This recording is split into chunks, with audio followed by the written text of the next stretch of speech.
সমস্যা ছিল পরীক্ষাটি কিছুদিনের 2 দিনের জন্য বা একদিনের জন্য পিছিয়ে দেওয়ার? মাননীয় মন্ত্রী মহোদয়ের কাছে আমার প্রশ্ন, এইচএসসি পরীক্ষা চলছে এবং গত 3-4 দিন ধরে আবহাওয়ার যে অবস্থা ছিল, বৃষ্টি এবং পুরো শহর, শুধু তো ঢাকা না, ঢাকা চট্টগ্রাম সহ বড় বড় যে শহরগুলো, সে শহরগুলো পানির নিচে তলিয়ে গিয়েছিল।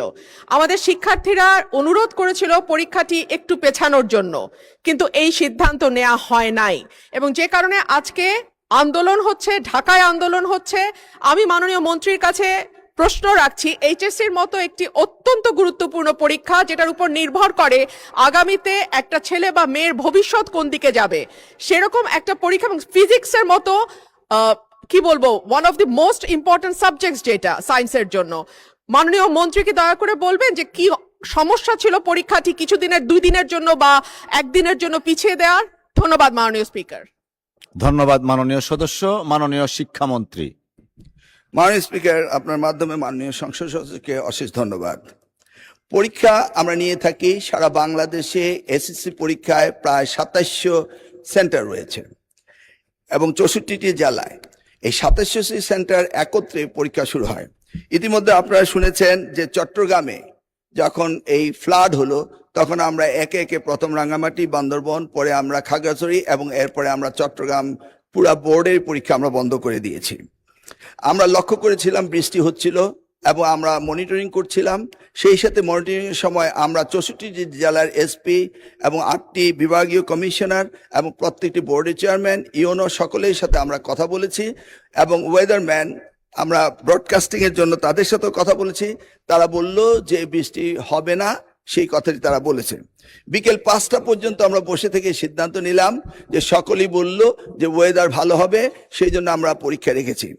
সকালে ঘুম থেকে উঠেই দেখতে পেলাম কুমিল্লা সরকারি মহিলা কলেজের মাঠ পানিতে ভরে গিয়েছে। সাথে সাথে আমরা মেয়র সাহেবকে, ফায়ার ডিপার্টমেন্টকে, পুলিশকে, ডিসিকে বললাম যে এই পরীক্ষা কেন্দ্রে স্থানান্তরিত করার জন্য।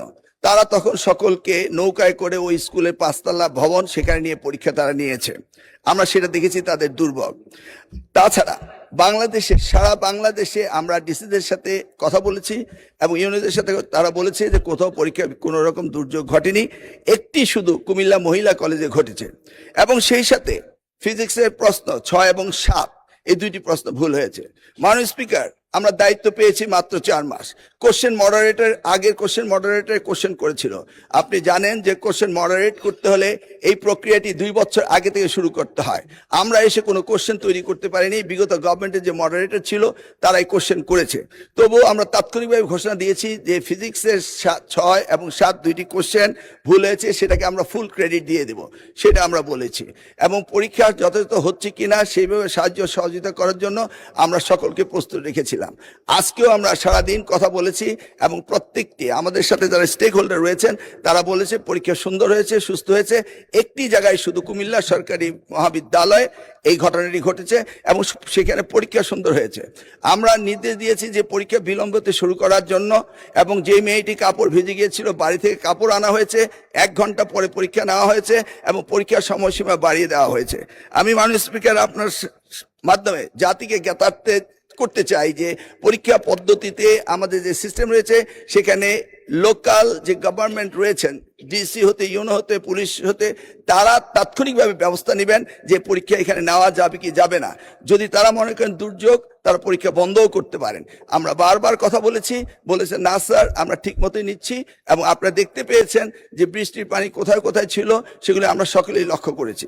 কোমলমতি সন্তানদের জন্য আমাদেরও মায়া রয়েছে মাননীয় স্পিকার, সেই জন্য আমরা সবসময় মনিটরিং করি।